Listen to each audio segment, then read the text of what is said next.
s'appelait le frère de Rabbi Moshe Posleven? Zanvil. Ah ouais.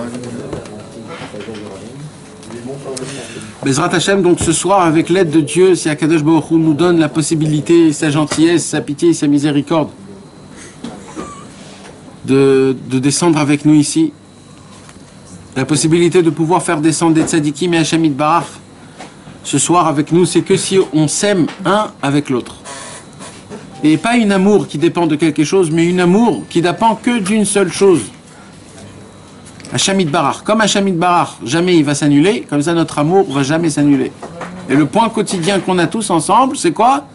C'est qu'on veut tous Hashem. Et par ce point-là, on est tous des amis et on s'aime. Et l'amour va amener les tzadikim et Hashem Yitbarach ici-bas avec nous. Et la raison pour laquelle on se réunit tous les mardis soirs et tous les soirs, c'est quoi la raison? La plus simple raison, c'est parce qu'on se pose une grande question. C'est quoi la question qu'on se pose? On veut servir Hachem, mais c'est dur. Alors on veut un peu de renforcement, on veut un peu de boost, on veut un peu des forces pour essayer de tenir encore une journée, encore une semaine, encore, pour qu'on puisse servir Akadosh Baruch Hu besimcha, be'emuna, avec un éveillement, avec une itlaavut be'ezrat Hashem. Et pour cela, il faut faire descendre Rabbeinu pour que Rabbeinu, c'est lui qui parle. Parce que qui peut parler au nom de Rabbeinu? Qui? Personne ne peut parler au nom de Rabbeinu. Personne ne peut parler au nom de Rabbeinu. Alors comment on fait? Nous, on veut recevoir de Rabbeinu, Rabbi Nachman. On ne veut pas recevoir de quelqu'un d'autre. Alors qu'est-ce qu'il dit Rabbi Nachman?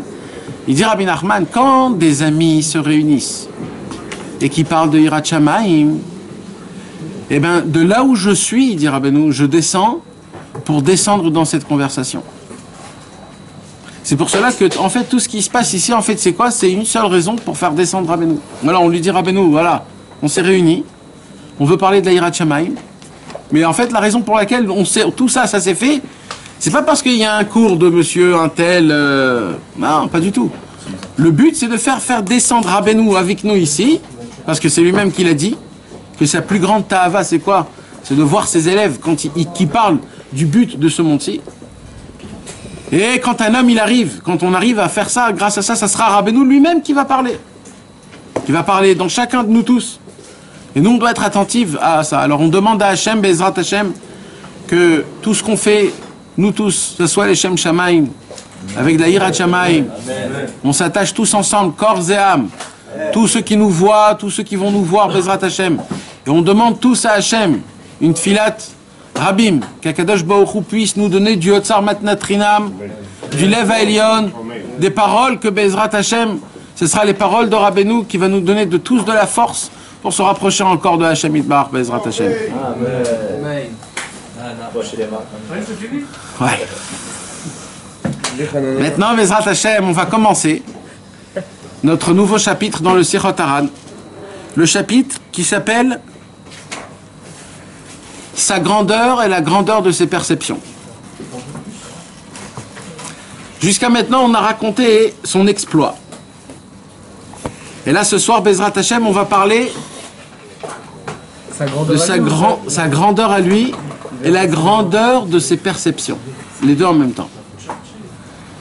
Est-ce que vous monte une question avant que je commence? Une question très simple.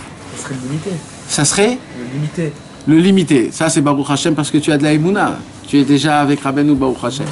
Mais il y a des gens que quand ils sont pas très très proches et qu'ils entendent déjà un paragraphe qui s'appelle sa grandeur et la grandeur de ses perceptions, il y a une question qui se pose. C'est qui a dit tout ça? C'est lui-même. Quoi? Lui, il se dit sur lui-même qui je suis.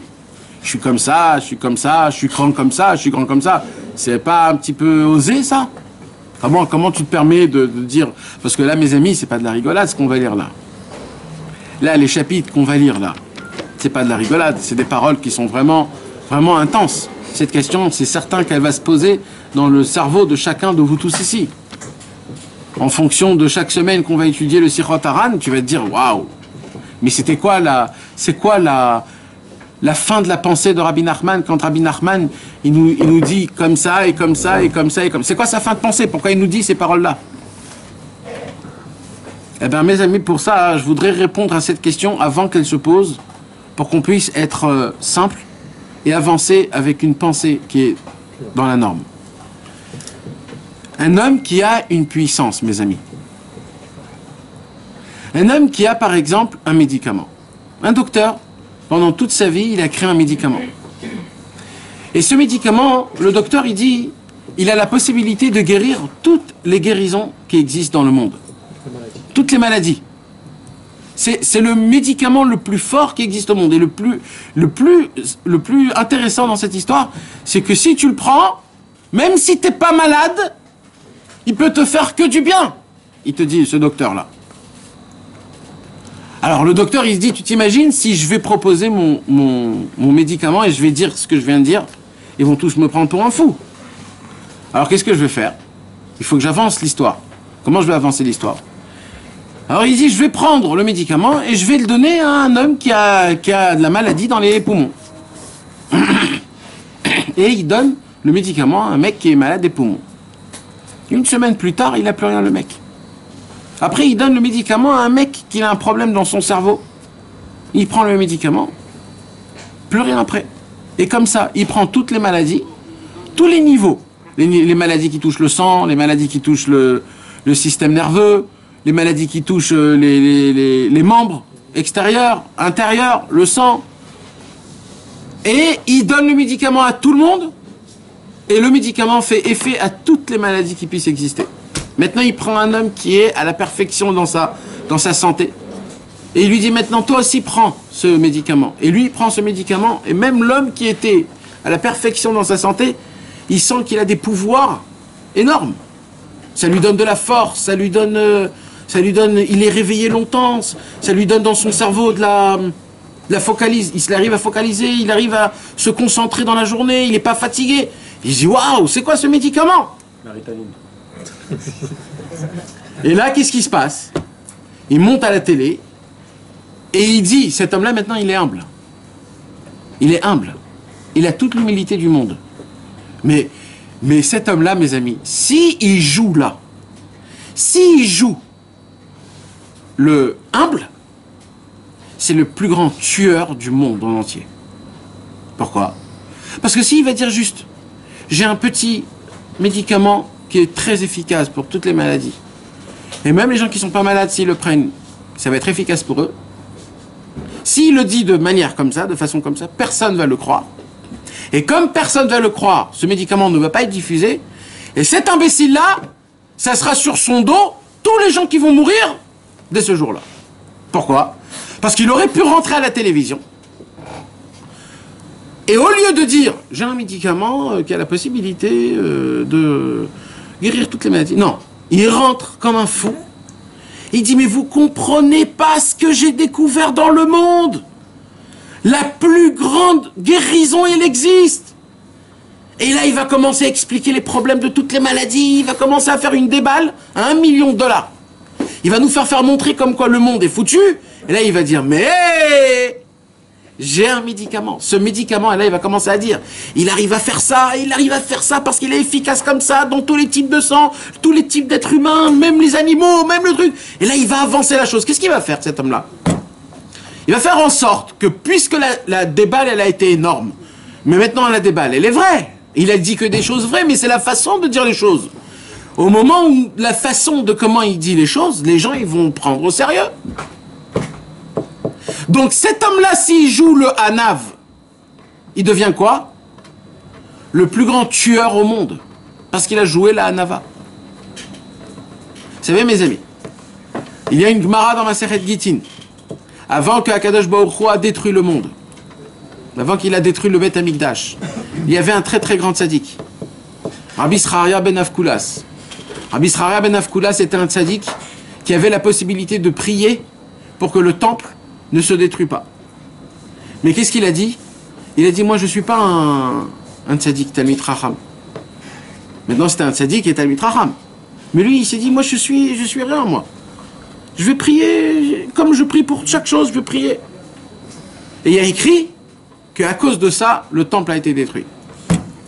Et la Gemara elle dit, la Hanava de Rabbi Sraria ben Avkulas a détruit le temple. Hanava Psoula. c'est pas une anava psoula. Je sais pas comment. Il y a écrit anava. Anvatanuta de Rabbi Israël ben Avkulas i shechriva et Bet Hamikdash. Il faut savoir comment être un ave en fait. Alors, Rabbi Nachman, il a dit, j'ai découvert le médicament mondial. Je vais pas venir et vous la proposer avec une anava, avec une... Non, non, non. Je vais vous la proposer de manière que d'abord je vais vous raconter qui je suis. Et là, Rabbeinu, il envoie la purée. Chas v'shalom, pas un mot, et en plus, tout ce qu'il a dit, c'est la vérité la plus authentique qui existe. Et plus que ça, Rabbeinu n'a même pas dévoilé qui il était vraiment. Rabbeinu, il a dit, sachez une chose, je suis caché du monde. Caché du monde, personne ne me connaît. Même les tzadikim qui connaissent les neshamot ne me connaissent pas. Même l'homme qui va étudier tout le Likouté Moran, avec tout le Likouté Halachot, avec tout le Likouté Tfilot, avec tous les livres, il va même pas encore commencer à me connaître. Il dit, vous savez pourquoi? Il dit, parce qu'en fait, tout ce que je vous ai dévoilé, c'est derrière ça que je cache qui je suis. C'est-à-dire, tout ce que je vous ai dévoilé, c'est déjà caché. C'est pas du tout ce que je suis. Je suis encore beaucoup plus haut que ça. Je suis encore beaucoup plus fort que ça. Mon travail, c'est tout un autre travail que ce que vous croyez. Et il dit, mais j'ai choisi de me dévoiler de cette manière-là pour une seule raison. Pourquoi? Parce que c'est ce chemin-là qui va vous donner de la force à vous pour continuer à appliquer le service divin avec de la simcha, avec de la emuna et avec de la gdusha. Et Rabbeinu, il a commencé à dire, je suis l'homme qui n'a jamais fauté. L'homme qui est sorti de Adam Arishon avant qu'il a fauté de l'arbre de la connaissance. La seule neshama qui n'a pas goûté de l'arbre de la connaissance. Rabbeinu Akadosh, il a dit, je suis l'homme qui s'est engagé devant Hashem Midbarach, que je vais mettre dans le monde à la création du monde, que si le monde, Chas v'Shalom, il va faire des fautes, s'éloigner d'Hachem, faire l'inverse de la raison que Akadosh Baruch Hu, il a fait pour créer le monde, moi je vais faire en sorte que tout redeviendra comme ça sera au début. Je vais créer, je vais essayer de puiser dans des endroits où personne n'a puisé, découvrir la pitié, la bonté, la rahmanout d'Akadosh Baruch Hu, pour faire montrer au peuple juif combien Akadosh Baruch Hu nous aime, combien c'est facile, combien c'est important, combien il faut le faire, mais pas il faut le faire avec de la rasra, il faut le faire avec de la simcha, il faut le faire avec de la osher, avec pas juste content, t'es joyeux, tu es content de faire partie des choses, etc., etc. Et ça, c'est le travail du tzaddik. Mais maintenant, pour que je puisse croire dans le tzaddik, parce que Rabbeinu Akadosh, il nous propose des nouveautés qui n'ont jamais existé dans le monde. Dans tous les livres, et parmi tous les tzadikim de toutes les générations, Chas v'Shalom, dans les fautes de la débauche, dans les passions immorales, dans toutes ces mauvaises choses-là, personne n'a donné une réparation. Et ceux qui ont donné une réparation, c'est quelque chose à faire qui n'est infaisable. Rabbeinu, il est venu, et il a dit dès maintenant, arrêtez de vous tracasser. Lisez le Tikkun HaKlali, dites Arini Mekacher, ayez la Emouna en moi et en Hashem Itbarach, et moi je m'occupe du reste. Rabbeinu, il est allé encore plus loin. Rabbeinu, il a dit, vous n'avez pas le temps de faire tchouva. Vous n'avez pas le temps de faire tchouva. Donnez-moi vos fautes, je vais faire tchouva pour vous, il a dit Rabbeinu. Juste continuez à avancer. Mais où vous avez vu un homme pareil? Qui a dévoilé un chemin qui peut ressembler à quelque chose comme ça? Limite, les gens se disent, mais il n'exagère pas, mais comment il peut dire ça, Rabbi Nachman? Malheur à celui qui ouvre sa bouche. Rabbi Nachman, c'est Rabbi Nachman. Ce qu'il dit, c'est le Emet la Amito. Personne n'a jamais dit contre sa vision. Personne au monde. Donc ce qu'il dit, c'est Emet. Et donc il faut choisir. Si c'est un Talmid Chacham, comme on sait, un tzaddik comme on sait, reconnu par le monde en entier, par tous les tzaddikim. Donc ce qu'il a dit, c'est que c'est vrai. S'il a dit, c'est qu'il peut le faire. comment on reste des imbéciles et on s'attache pas, on court pas pour embrasser ses pieds et dire maintenant je vais appliquer tout ce que tu demandes. Comment? Mais la question elle est sur les gens qui connaissent déjà, qui ont déjà lu les livres, des gens comme nous. On est là, on parle de la grandeur de Rabbeinu et on fout rien pour se rapprocher de lui. Il faut se lever, il faut commencer à travailler les gars. C'est vrai que c'est très bien de parler de la grandeur du tzaddik, mais il faut avancer. Si Béhémet, il est grand ton tzaddik, alors toi, la bestialité que t'es, on va voir comment tu vas redevenir un mec, un homme. C'est quoi un homme? C'est quelqu'un que, même s'il est fatigué, ben il se lève Hatzot. Il se lève Hatzot parce que tout commence par Hatzot. Il n'y a pas Hatzot, tout ce que tu fais, c'est entre deux jambes. C'est tsoléa, comme on dit. C'est boiteux. C'est bancal. Baruch ata Adonai Eloheinu melech haolam she'akol nהיה bidvaro.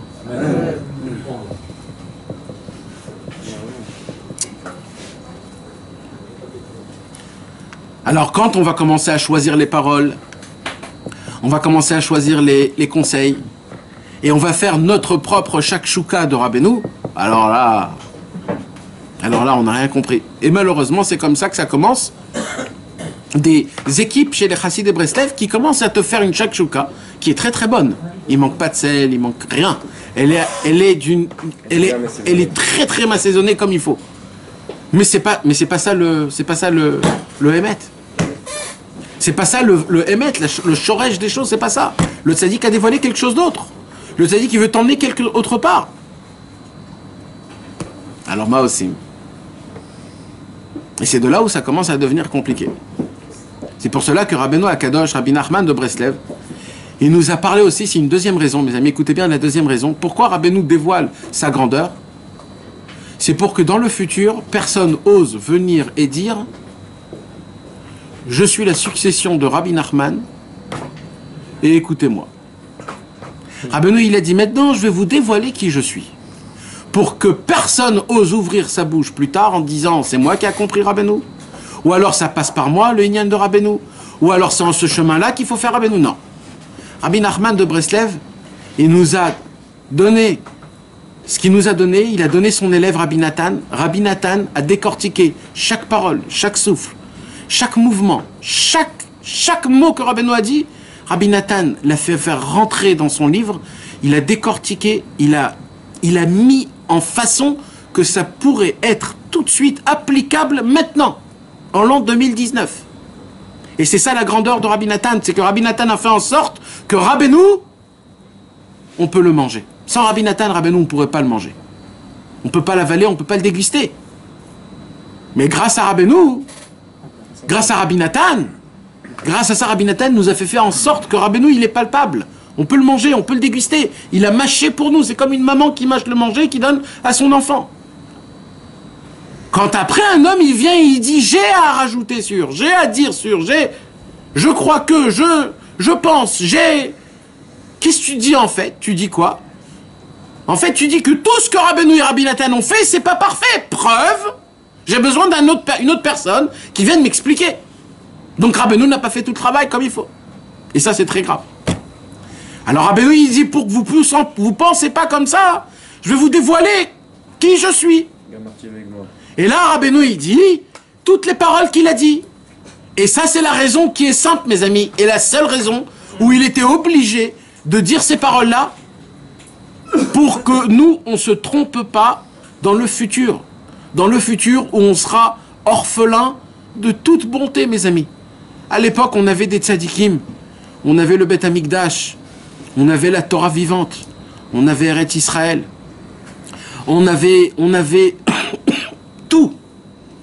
Un homme, s'il voulait voir comment on servait à Hachem, il allait dans le Beth Midrash et il voyait des dizaines de tzadikim énormes. Il les voyait et ça suffisait pour servir Hachem. Aujourd'hui, malheureusement, on manque de tout. On ne sait pas c'est quoi de Ovdei Hachem. On ne sait pas comment il faut prier, comment il faut étudier, comment il faut faire les brachot, comment il faut dormir. On ne sait pas. On n'a pas vu les grands, comment ils faisaient. Ça fait longtemps que les grands ne sont pas. Des vrais tzadikim où tu peux mamache apprendre de chaque chose et qui te laissent apprendre de eux. Pas on te ferme la porte quand tu veux apprendre de eux. qui te laissent, ils te disent venez chez moi. Je vais vous apprendre comment il faut faire les brachot, comment il faut étudier, comment il faut... Et le vrai chemin, pas le chemin qui peut des fois détruire. Parce que des fois, tu peux apprendre des tzadikim, mais des fois, ces tzadikim-là, ils sont pas pour ton niveau à toi. Quand toi, tu vas voir ces tzadikim-là, et tu voudras apprendre de eux, ils vont te brûler, tu vas te casser, et tu vas tomber du judaïsme. Rabbeinu, il a dit alors, Ma'oilu chachamim betakanatam. Qu'est-ce qu'il a gagné maintenant, ce tzaddik-là? Rabbeinu, il dit la sagesse la plus grande, c'est de savoir parler en même temps au tzaddik et au rachat. En même temps! Pourquoi? Il dit Rabbeinu, il dit parce que moi, le tzaddik, je fais pas de différence entre le rachat et le tzaddik. Ma vision, elle est comme la vision de Dieu. Je regarde tous d'en haut. En haut, on peut pas voir les grandeurs. C'est qu'en bas que tu vois les grandeurs. Quand tu regardes de en haut, il n'y a pas de grandeur. Quand tu regardes de l'avion, tu peux pas savoir quel arbre il est plus grand que l'autre. Parce que c'est de en haut. Parce que c'est que de en bas où tu peux voir la grandeur. Hachem, quand il nous regarde pas en fonction de combien on a fait la Vodat Hachem ou pas. Il nous regarde tous pareil. Moshe Rabbeinu comme toi. Pareil, c'est tous mes enfants. Maintenant, c'est quoi la différence? C'est que eux, ils atteignent plus. Moshe Rabbeinu, il atteint plus Hachem que toi, oui. Mais Hachem, lui, il n'a pas de différence. Sinon, c'est pas Hachem. C'est ça. Sinon, c'est pas Hachem. S'il y a une différence, c'est grave. Parce que Dieu, il est un, Shema Israël, Adonai Eloheinu, Adonai Echad. C'est quoi Hachem Elokeinu? Le din et le chesed. C'est quoi le din et le chesed? Il y a deux vies dans le monde. Il y a la rigueur, quand il y a des fois des choses qui sont mal, des problèmes, des trucs, ça va pas. Tu sens qu'il y a de la rigueur, il y a des trucs. Alors tu te dis, oh là là, c'est quoi ce... Et il y a des moments, des journées ou des périodes où tout va bien. Le travail, ta femme, les enfants. Baruch Hashem, il y a un petit changement. Et là tu dis, waouh, Hashem, il est gentil avec moi. Alors qu'est-ce qu'il dit? Shema Israël, écoute Israël. Hachem Elokeinu, les deux facettes que tu as vécues dans ta vie. La facette où c'est tout bien, ou la facette où c'est tout mal. Hachem Echad, c'est le même Dieu qui te fait la même chose. Et lui, pour lui, il n'y a pas cette différence entre le mal et le bien. C'est toi qui fais la différence entre le mal et le bien. C'est toi qui crée le mal et le bien. Mais chez lui, Hachem, tout est un. Donc quand Hachem, il nous regarde, nous, il nous regarde comment? Echad. On est tous les mêmes. Vous comprenez de quoi je vous parle? Nous, quand on veut prier à Hachem, qu'est-ce qu'on se dit? Mais non, mais ma prière, elle ne va pas changer des mondes. Et là, pourquoi? Parce que nous, on se voit d'en bas. Mais ce que vous ne comprenez pas, c'est que Dieu nous regarde d'en haut et d'en haut. De la même manière que la prière de Moshe Rabbeinu, elle va monter, la prière du plus grand rachat du Ham Israël, elle va monter exactement pareil comme Moshe Rabbeinu. Parce que Akadosh Baruch Hu, l'amour qu'il a envers Moshe Rabbeinu, elle est exactement pareille à 1 milliard de pourcents comme l'amour qu'il a pour le plus grand des plus grands rachats qui existaient dans le monde. Pareil, identique. Identique. Maintenant, ça, nous, on n'y croit pas. Chacun ici, dans votre tête, vous dites, ouais, il a exagéré un peu, là, ce soir, Nathan. Je crois que... Hein? Vous vous dites tous la même chose. Il arrête le soda. Eh ben ouais, il faut qu'il arrête le soda.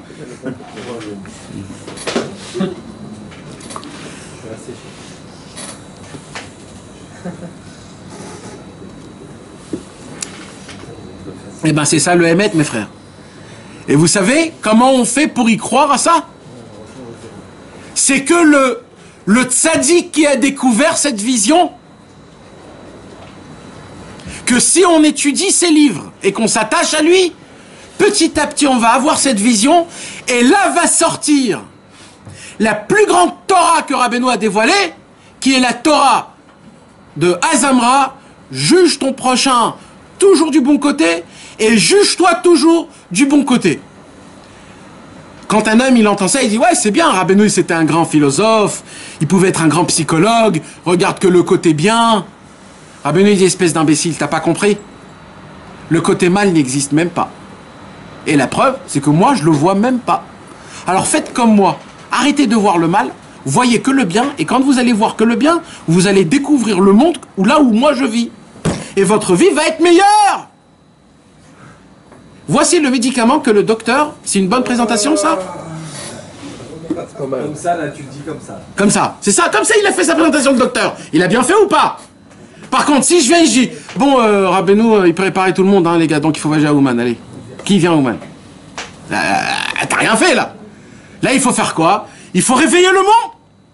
Il faut leur dire, mes amis, chaque seconde que vous vivez encore dans votre propre galoute, vous souffrez. Mes amis, vous souffrez. Là, sachez une chose, chaque seconde, vous souffrez. Parce que quand vous allez descendre en bas, c'est ce qui va se passer. Il y aura des captes de cerveau qui va capter toutes les tavotes qui existent à Natania. Et chaque pas où tu vas marcher, ça va capter. Donc il y aura les nouvelles baskets Jordan que tu dois acheter, ça te fait rentrer dans ta tête. Après, ah ça c'est une nouvelle truc, il faut que je le goûte, je l'ai pas goûté. Demain je vais aller dans ce restaurant. Après tu vas ici, tu vas là, tu vas ici, et ton cerveau il arrête pas. Il va capter que des tavotes. Ça peut être des petites, ça peut être des grandes. Et des fois il y a des tavotes qui peuvent te marquer. Tu peux sortir dehors, voir quelque chose qui peut te fasciner toute ta journée et qui te bloque ton cerveau. Allez, comment tu fais? Quand un homme il devient un âne, le mec il devient un âne. Comment on fait? Tu peux entendre quelque chose qui peut te perturber toute ta journée et t'es complètement à plat. Rabbeinu il dit, mais c'est ça un juif? C'est ça un juif? Il tombe aussi vite? Mais un juif c'est un guerrier, c'est un héros de guerre. Le peuple élu de Dieu que Hachem nous a choisi un par un parmi des centaines de milliers de goïms, il nous a choisi, il nous a dit, toi tu seras le élu, tu seras mon propre fils. Et nous on comprend pas, on réfléchit pas, on n'arrive pas à capter ces choses-là. Et pourquoi? Parce qu'on n'a pas les antennes de Rabbeinu, on n'est pas attaché au tzaddik. Quand tu es attaché au tzaddik, qu'est-ce qu'il fait le tzaddik? Il te dit, plus tu vas étudier, plus je vais faire rentrer les codes du logiciel pour que ton logiciel soit Breslev, et au moment où ton logiciel est Breslev, tu planes. Tout le monde fait que des bonnes choses. Tu veux faire que des bonnes choses. Quand il y a des choses mal qui se passent, tu dis, Bezrat Hashem, c'est pas grave, ça sera mieux plus tard. C'est pas grave, on tombe. Un jour, il y a un chassid Breslev, mes amis, qui est tombé dans la rue de Ouman. Il est tombé, bam, il s'est éclaté, bam, il est tombé par terre. Alors il y avait à côté un autre chassid qui était contre Breslev. Alors il est venu comme ça à côté du Breslev. Il lui dit, tu sais pourquoi t'es tombé? Il lui dit, non, pourquoi? Il dit, parce que t'as un Breslev. Alors le mec, il était comme ça, par terre, mal à la jambe, comme ça, éclaté. Il s'est dit, je peux pas me taire, non, c'est sur ça. Je peux pas. C'est plus fort que moi. Alors il lui dit, viens. Il lui dit, je suis tombé à cause de mes fautes. Par contre, je vais me relever grâce à Breslev. C'est ça, Rabbeinu. On tombe à cause de nos fautes, les gars. Mais c'est qui nous lève des fautes? C'est qui nous donne de l'espoir? C'est qui nous dit c'est pas grave? C'est qui nous dit Hachem il t'aime? Hachem il veut que tu continues là-bas où tu es. Hachem il est content de ce que tu fais du plus petit. C'est quoi notre problème, mes amis? Notre problème c'est que toujours tout ce qu'on fait, on se dit ouais mais c'est pas assez. J'aurais pu faire plus. Aujourd'hui j'ai pas fait mincha. J'ai pas fait le Hallel. J'ai pas fait Moussaf, j'ai oublié que c'était Rosh Chodesh. Et ils disent regarde comment c'est possible un truc pareil, comment c'est possible, comment je peux faire ça? Alors qu'est-ce que je fais? Je me culpabilise. Et quand je me culpabilise, en fait, je vais vous expliquer qu'est-ce que ça veut dire culpabiliser en langage Torah. Culpabiliser veut dire Yetzer Hara, c'est lui qui parle en fait, et il dit je t'en supplie, continue à culpabiliser parce que plus tu culpabilises, plus tu fous rien et tu tombes dans la tristesse. Et moi, ça m'arrange énormément. Parce que quand tu es triste, pour moi, j'ai tout gagné. J'ai tout gagné. Lève-toi, Chatzot, mais triste. Casse la tavat achila, triste. Casse la tavat niouf, mais sois triste. Prie une prière, mais sois triste. Continue à être triste. Moi, je veux que tu sois triste. Tu tombes dans le désespoir, que tu crois plus en toi-même. Je vais tout te donner. À étudier la Torah, à être un chazan, à voyager chez les tzadikim. Mais une chose, je t'en supplie. Sois triste. Mitzvah liot be'atzvut, il dit le Yetzer Hara. Je vais tout te donner, il dit le Yetzer Hara, mais juste sois triste. Rabbeinu, il dit non. Rabbeinu, il dit, première chose, mon frère, première chose, et la Emouna, que Hachem Gadol. Gadol Adonai, Umeulal Meod, Veligdulato, En Cheker. Rabbeinu, il dit, mais vous comprenez pas la grandeur de Dieu. Mais vous voulez que je vous dise, c'est quoi la grandeur de Dieu? Maintenant, je vais vous raconter, il dit Rabbeinu, le langage de comment Hachem voit les choses. Parce que jusqu'à maintenant, tout ce qu'on nous raconte, les tzadikim, pas les tzadikim, les rabbanim, pas les rabbanim, ils nous racontent quoi? Que la façon de comment les êtres humains voient les choses. Mais aujourd'hui, il dit Rabbeinu, je vais vous apprendre comment Hachem regarde les choses. Quand un homme, chas v'shalom, il tombe, et irat mincha, et irat moussaf, et irat rosh chodesh, et irat ça, et il est sorti dehors, il n'a pas fait ça, il n'a pas fait ça, et toi t'es comme ça, complètement éclaté en te disant, j'ai honte de ma vie, mais comment je peux oser un truc pareil? Eh bien, je vais vous dire qu'est-ce qu'il dit Hachem Yitbarach en haut, il dit Rabbeinu. Comment? Qu'est-ce qu'il dit Hachem Yitbarach en haut? Il dit, oh là là là là là là là là là là, mon fils, pourquoi tu culpabilises? Pourquoi tu culpabilises? Je t'ai fait faire descendre dans un monde pourri. Dans un monde pourri, normalement tu devrais rien faire. Comment tu restes avec une kippa, avec un tzitzit? T'es mon prince à moi. Mais tu culpabilises parce que t'as fait ça. Mais arrête de te culpabiliser. Sois bessimcha, que tu crois encore en moi. Mais tout ce que tu fais, c'est déjà des cadeaux énormes. Tu t'imagines même pas de ce que tu fais, chaque seconde. Chaque pas que tu marches en Israël, t'as plus de Havonot. C'est une Gemara qui est écrite dans la Gemara. Chaque pas qu'on fait en Eretz Israël, Hachem, il nous efface nos Havonot. On croit dans cette Gemara ou on ne croit pas dans cette Gemara? Hein, mes amis? C'est parce qu'il ne faut pas jouer avec les mots. Il ne faut pas prendre que ce qu'on veut. Il faut prendre tout. Alors un homme qui croit qu'un homme qui marche 4 pas en Eretz Israël, on lui enlève, on les met chaper kol Havonot. Alors un homme comme ça, il doit se dire, mais je suis reblanchi tout le temps. Je peux être qu'un prince pour Hachem. Je peux que aller faire mincha, je peux que aller faire shacharit. Je peux être que content dans mon service divin. Et le Yetzer Hara, il te dit, ah ouais, mais qu'est-ce que ça voudrait dire de marcher 4 pas? Parce que c'est sûr que ça veut pas dire la même chose. Et c'est quoi Eretz Israël? C'est quoi de marcher 4 pas? Est-ce que c'est des nouveaux 4 pas? Est-ce que c'est des anciens? Et il te fait rentrer des chormot, les chormot. C'est quoi les chormot? C'est les antennes, les mêmes antennes qui captent les ta'avot dehors. Ils te font maintenant dedans, papapam, papapam, papapam, papapam. Et toi, t'es tapé dans toute ta tête et tu dis, allez, je vais rester comme je suis parce que je me connais, je peux pas servir Hachem. Et voilà. Alors qu'est-ce qu'il dit Rabbeinu? Alors il dit Rabbeinu, vous savez quoi? Il a dit, alors maintenant je vais vous parler, c'est quoi Eretz Israël? Et là Rabbeinu, il dévoile des Torot dans l'Ikouté Moharan. Il prend ta tête et il te l'envoie dans une autre galaxie. Une autre totalement galaxie. Tu vas jusqu'à là-bas et tu reviens et tu as perdu ta tête, mon frère. Comment on peut découvrir des secrets sur Eretz Israël comme Rabbi Nachman? Personne au monde, depuis la création du monde jusqu'à aujourd'hui, n'a pas dévoilé des secrets autant comme Rabbi Nachman, rien que sur la terre d'Eretz Israël. Même le Rav Kook, tout ce qu'il a puisé est basé sur la Torah d'Eretz Israël est fondé sur la Torah Chaf du Likutei Moharan. Tout! Lui-même il a écrit et son fils il a écrit. Alors, quand tu connais ce qu'il a dit Rabbeinu sur Eretz Israël et tu reprends la Gemara que la Gemara elle dit, tout celui qui marche 4 pas en Eretz Israël, là tu dis, là je sais ce que c'est Eretz Israël. C'est quoi Eretz Israël? En fait, si je m'attache à Rabbeinu, au tzaddik, lui il va m'éclaircir que quoi?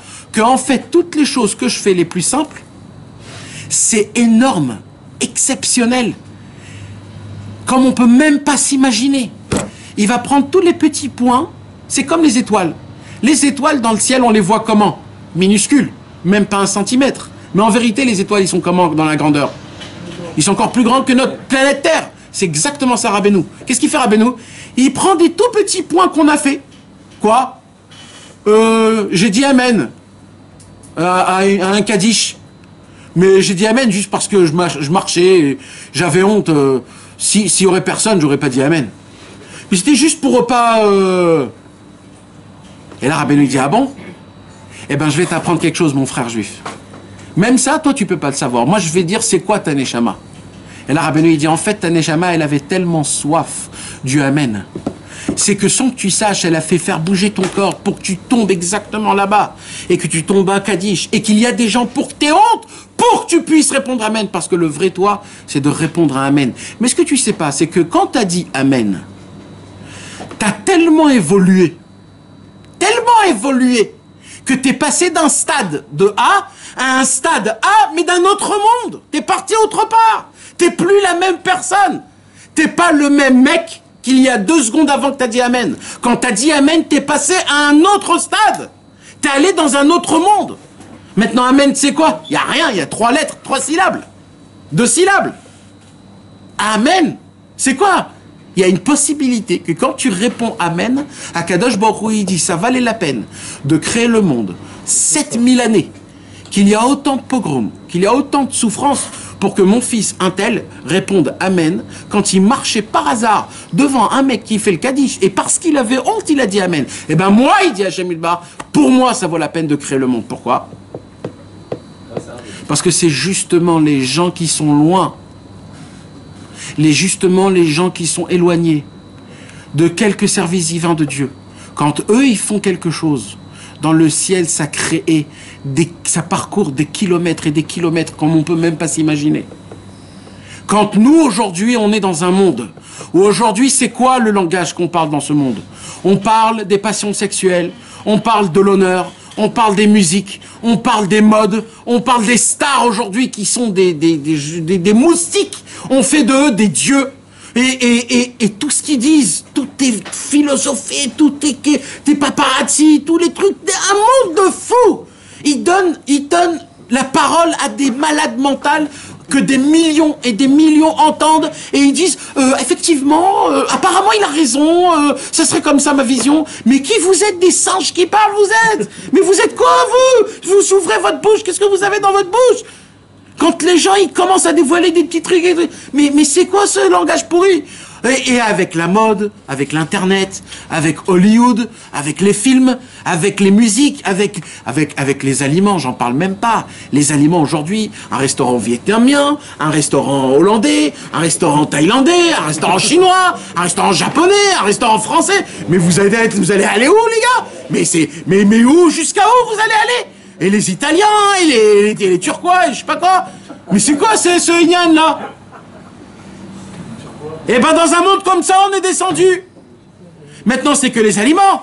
Mais il y a pire que ça, il y a quoi? Maintenant, après, il y a les habits. Alors, les habits, c'est un monde en entier. Comment je vais m'habiller? La mode, ça, la mode de la France, les Américains, les trucs et les Chinois, etc., etc. Et les montres. Les bagnoles, les jeux, Chasvé Shalom. Mais pourquoi je vous dis tout ça? Pourquoi? C'est pour que vous ressentez quelque chose, mes amis. C'est dans un monde comme ça qu'on est descendu. Ça, on fait pas attention. Dans un monde comme ça, on est descendu. Et là-bas, tu essayes de rester un juif. Et ça veut dire quoi de rester un juif? C'est que tu vois chaque millième de seconde comment le monde est manipulé. Par l'argent, par le mensonge. Et tu dois te dire dans ta tête, Akol bidei shamaim. Chaque seconde que tu as la émouna de Akol bidei shamaim, Akadosh Baruch Hu dit, tu sais quoi mon fils, ne fais rien du tout. Chaque seconde que tu vis, pour moi tu me donnes la gloire. Parce que ça me suffit. Juste de découvrir que tout vient de moi. Pas le mec qui a de l'argent, pas le docteur qui connaît les choses, pas l'avocat qui sait bien parler. Tout c'est Hachem Yitbarach. Mais pour avoir cette émouna, mes amis, comment on fait? Qui nous parle des paroles pareilles? Qui nous enseigne des choses pareilles? Qui? C'est que le tzaddik à émettre, Rabbi Nachman de Breslev, qui est descendu dans ce monde-ci, en forme de bouée de sauvetage, en disant, les gars, le médicament fonctionne. Il fonctionne. Et vous voulez le plus beau de tout ça? C'est qu'il ne coûte pas un rond. Même s'il y a un radin qui va dire, bon alors, ok, c'est où qu'il faut, combien ça coûte? Eh ben, je vais vous apprendre. Vous savez, c'est quoi comment Rabbeinu il est fort? Si tu payes le médicament ne fonctionne pas. Vous imaginez la grandeur de Rabbeinu? Rabbeinu a dit, même pas parle-moi de l'argent. Si tu vas croire que grâce à ton argent, tu vas venir et tu pourras acheter ma Torah, mon médicament, ça ne fonctionne pas comme ça. Par contre, il y a une monnaie. Il y a une monnaie. C'est la seule chose que je demande, il dit Rabbeinu. Il y a une monnaie, mes amis. Vous voulez la savoir, la monnaie? Le bitcoin. Hein, apparemment, vous ne voulez pas la savoir. Hein, vous voulez la savoir? Ouais, alors pourquoi vous n'êtes pas vivant? Pourquoi vous ne sautez pas de votre chaise? Pourquoi vous ne dites pas allez, allez, oh! Allez, allez, oh! On arrange nos antennes. Donne-nous l'argent. Ah ben non, il a dit, il y a une seule monnaie. Donne-nous. Ta bouche. Lily. Ta bouche ou le cœur.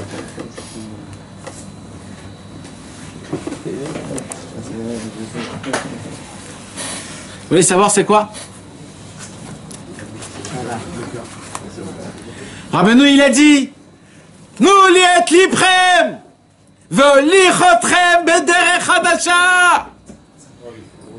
Juste une chose, donnez-moi vos cœurs.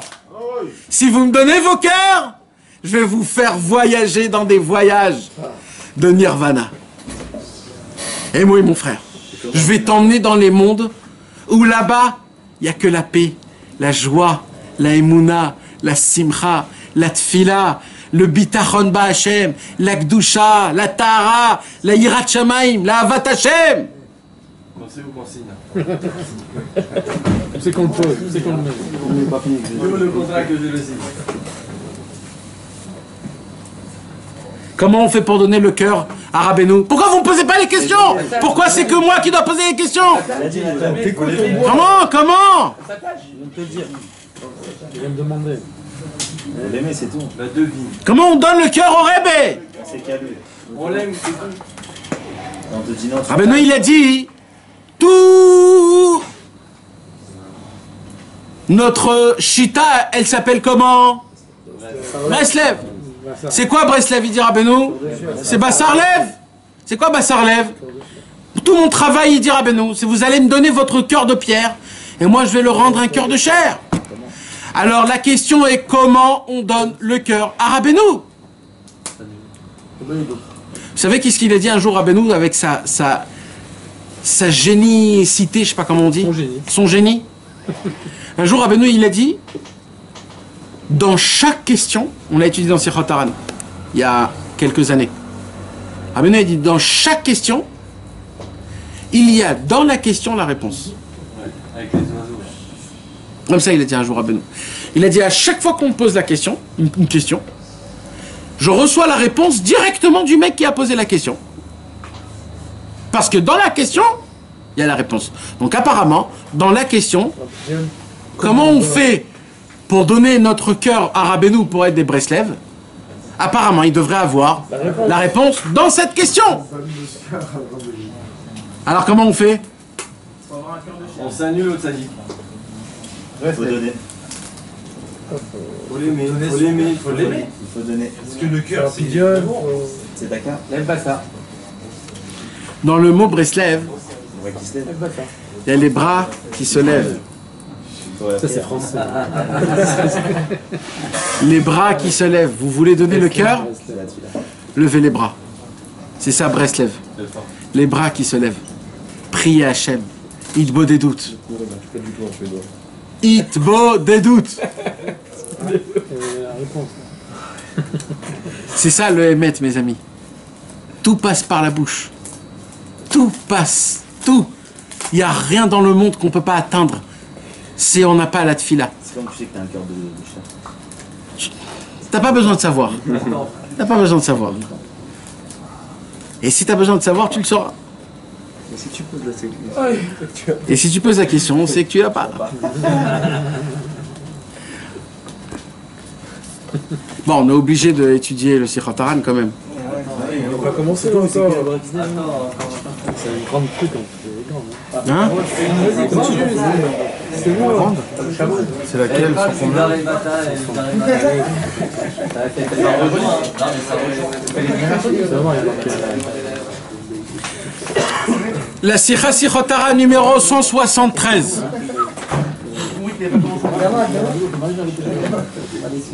Shamati me'anashim she'amar le Rabbi Shimon. J'ai entendu de quelques personnes qui m'ont raconté une histoire à propos de Rabbi Shimon. C'était qui Rabbi Shimon? On parle de Rabbi Shimon, le shamash de Rabbeinu Akadosh, Rabbi Nachman de Breslev, premier élève, Rabbi Shimon de Krominchuk, qui était l'élève de Rabbeinu à l'âge de 13 ans, qui est devenu le serviteur de Rabbi Nachman dans ce monde-ci et dans le monde futur. Rabbi Nachman a dit sur Rabbi Shimon, Mash Avon. Rabbi Shimon, comme ça Rabbeinu a dit, Rabbi Shimon a tué son Yetzerara, il n'a pas un seul péché. Une seule faute, il n'a jamais fait Rabbi Shimon. Comme ça Rabbeinu a témoigné sur Rabbi Shimon. Rabbi Shimon, son élève. Vous imaginez la grandeur de cet homme-là? C'était un tzaddik. Hein? Et ça, c'était que le shamash de Rabbeinu Akadosh. Le shamash. Rabbi Nathan, c'est un autre inyan. Chacun, il a son inyan. Chacun, il a son inyan. Ça ne veut pas dire que c'est le plus grand tzaddik. Nous, on fait tout de suite des... Qui est le plus grand? Il a dit ça, c'est tout. Ça ne veut pas dire que c'est le plus grand tzaddik. Le plus grand tzaddik, c'est pas quelqu'un qui a aucune faute. Le plus grand tzaddik, c'est quelqu'un qui a fauté, qui a fait tchouva, et que maintenant c'est un tzaddik. C'est ça un vrai tzaddik. Yoshua Binoun, il est né comment? Il est né, il a fait des choses pas bien du tout. C'était un bal tchouva. Rabbi Akiva, à 40 ans, il a fait tchouva. Ainsi de suite. On voit que les tzaddikim les plus grands, Moshe Rabbeinu, il est né où? Chez Pharaon. Il a été éduqué par qui? Pharaon. Et c'était Moshe Rabbeinu. Alors, c'est comme ça. Nous, on croit qu'ils sont tout beaux, tout brillants. Non, c'est pas ça le Hémet. Mais qui sont mes amis? Rabbi Shimon, c'était un élève de Rabbeinu qui était exceptionnel. Rabbi Shimon a vu des choses qu'aucun des élèves de Rabbeinu a vues. Aucun. Rabbi Shimon a eu le mérite d'être avec Rabbeinu depuis toute sa jeunesse. Depuis que Rabbeinu s'est marié à l'âge de 13 ans, Rabbi Shimon, qui était plus grand que Rabbeinu, Rabbi Shimon avait 16 ans, il était plus grand de lui de 3 ans, il a vécu avec Rabbeinu quand il avait Rabbeinu 13 ans. Tu t'imagines? Un enfant de 16 ans, il vient chez un enfant de 13 ans et il lui dit, puisque je vois que vous allez être un grand tzaddik dans le futur, je voudrais être votre serviteur. Comme ça, un enfant de 16 ans dit à un enfant de 13 ans. Vous comprenez qu'on n'a pas affaire à des petites. Non mais quand même dans les histoires des tzaddikim, on n'entend pas ça. Moi, j'ai jamais lu. Et j'en ai lu. J'entends pas ça. Rabbeinu, il vient, il joue avec les jeunes pour voir où sont les jeunes. Dans quel délire. Dans quel délire. Alors Rabbeinu, il va chez les jeunes et il dit ce qu'il dit. Il dit ce qu'il dit. Et les jeunes, ils plongent. Ouais, t'as raison. Ouais. Rabbeinu le regarde, il dit dégage. Tu seras pas mon ami, toi. Il va chez un autre et il allume. Il voit son délire. Dès qu'il comprend le délire, il le regarde dans les yeux et il lui dit dégage, t'es pas pour moi, toi. Et il est venu chez Rabbi Shimon. Il lui a parlé des délires, des ta'avot de ce monde, etc. Rabbi Shimon, il a attrapé tout de suite Rabbeinu, il ne le connaissait pas encore. Il lui dit écoutez, maître, moi, je suis un homme simple, je comprends pas ce que vous me parlez. Moi, je veux qu'une seule chose, servir Hachem avec simplicité. Rabbeinu lui a attrapé la main et lui a dit apparemment, on sera des très bons amis. Et depuis ce jour-là, Rabbi Shimon s'est annulé totalement jusqu'à la fin de sa vie. Il a enterré à Tzfat, au pied du Hari Akadosh, avec sa femme et ses enfants. Rabbi Shimon était un tzaddik énorme. Et c'est le shamash de Rabbeinu, même dans le ciel. C'est toute une histoire, comment il a obtenu d'être le shamash de Rabbeinu par la mère de Rabbeinu. Mais ce soir, mes amis, on va raconter une histoire que personne ne connaît. Personne. Peu de gens dans la Chassidut Breslev connaissent l'histoire de Rabbi Shimon. Ce soir, on va parler de Rabbi Shimon. C'est le Sichot Haran. C'est le Sichot Haran 173. Une histoire qui s'est passée avec Rabbi Shimon et Rabbeinu. Et les paroles que Rabbeinu a dit en fonction de cette histoire qui sont inconcevables. On ne peut pas comprendre des choses pareilles, mais c'est des choses qui ont été dites. Top.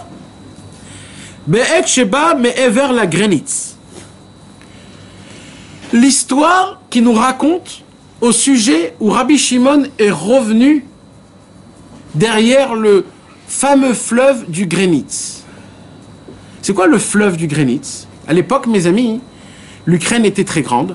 Enfin, à l'époque, il n'y avait pas d'Ukraine. C'était la Russie. Et la Russie, l'URSS. Et l'URSS, elle était énorme, elle était très grande. Alors, comment on découpait l'URSS? C'était en fonction des fleuves.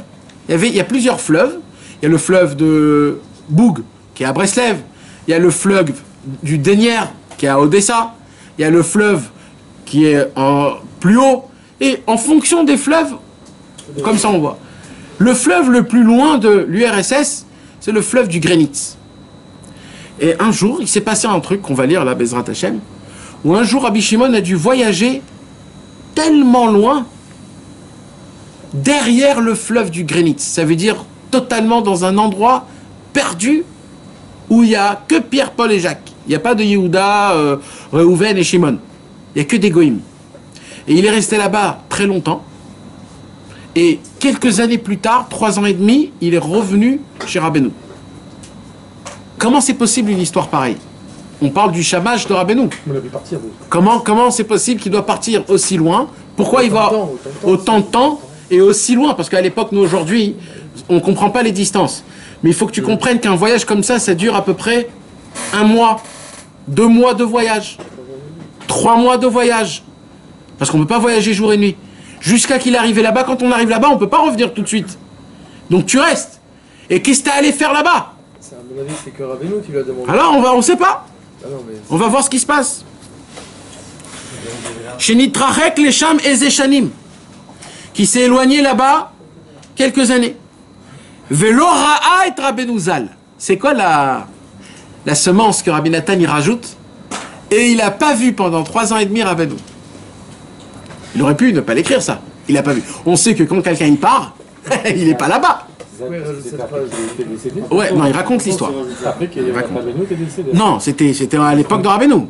Mais là, il raconte après que Rabbeinu était décédé. Donc Ils ont rajouté le... Non, c'est plus le il a pas vu. C'est ça, je veux dire. Il aurait pu dire 3 ans et demi. oui, Velora Otozal, ça veut dire qu'il y a eu un... Ça veut dire que les élèves de Rabbeinu étaient tout le temps en contact.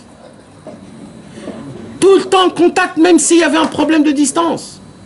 Là, il y a, le contact a été coupé. Maintenant, imaginez-vous Rabbeinu vivant.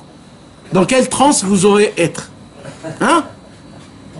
Dans quelle transe vous aurez été? Donc, imaginez-vous les élèves de Rabbeinu, comment ils étaient quand ils étaient avec Rabbeinu. Et il a dû partir, Rabbi Shimon, autant de temps. Comment c'est possible? Qu'est-ce qui s'est passé? Erer shalosh shanim veyoter.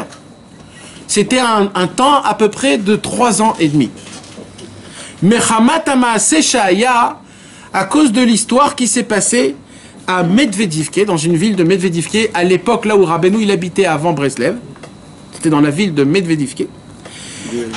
Chez Ikpid Alav Rabbeinu Zichrono Livracha. C'est ça. C'est qu'en fait, qu'est-ce qui s'est passé? Rabbeinu a été makpid sur Rabbi Shimon. Comment on dit ici makpid? Il en a tenu rigueur. Il aurait tenu rigueur. C'est comme ça Il qu'on en a voulu quoi. Il en a voulu, mais on ne peut pas dire ça sur Rabbeinu. Parce que Rabbeinu, c'est Rabbeinu. Des pointilleux.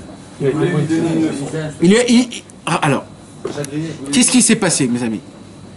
Nous, C'est exigeant. nous, on a l'habitude de beaucoup parler des paroles de pitié, de miséricorde, de bonté, d'amour que Rabbeinu avait. Parce que Bémet, Rabbeinu, il en avait. Et ce qu'il avait, personne n'a eu. Son amour et sa rachmanout que Rabbeinu avait, personne ne l'avait. Mais il faut savoir que Rabbeinu, il avait aussi un autre côté. Rabbeinu, c'était du feu. Si tu commences à jouer avec le feu, il brûle. Tu peux pas jouer avec Rabbeinu. Tu peux pas le mentir. Tu peux pas lui dire ouais bon ça va, c'est pas grave. Tu peux pas. Rabbeinu, c'est Rabbeinu. Un jour, Rabbi Shimon avait besoin d'une somme d'argent. une somme d'argent. Et il se dit, à qui je pourrais emprunter une somme d'argent? À qui je pourrais emprunter une somme d'argent? Il fait le compte, et il se dit, pour l'instant, maintenant, là, il n'y a que Rabbeinu qui peut m'aider. Il va chez Rabbi Nachman, il frappe à la porte, bonjour, shalom aleichem, Rabbeinu Akadosh. Il dit, écoutez, Rabbeinu, j'ai très très honte, mais j'ai aucune solution. C'est vraiment pikoar nefesh. J'ai vraiment besoin d'une somme d'argent. Bezrat Hashem, le moment voulu, vous allez me dire quand? À cette date, je vous rends l'argent. À cette date. Rabbeinu Akadosh, il a dit, aucun problème. Combien tu as besoin? Ok. Rabbeinu lui a donné la somme exacte de l'argent qu'il avait besoin. Il m'a donné la somme exacte. Rabbi Shimon, pendant ce temps-là,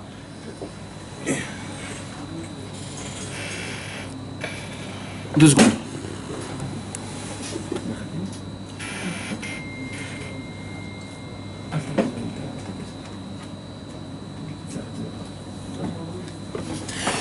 Qu'est-ce qu'il fait alors? Il dit comme ça. Rabbi Shimon, pendant ce temps-là, il a utilisé cet argent pour la chose voulue.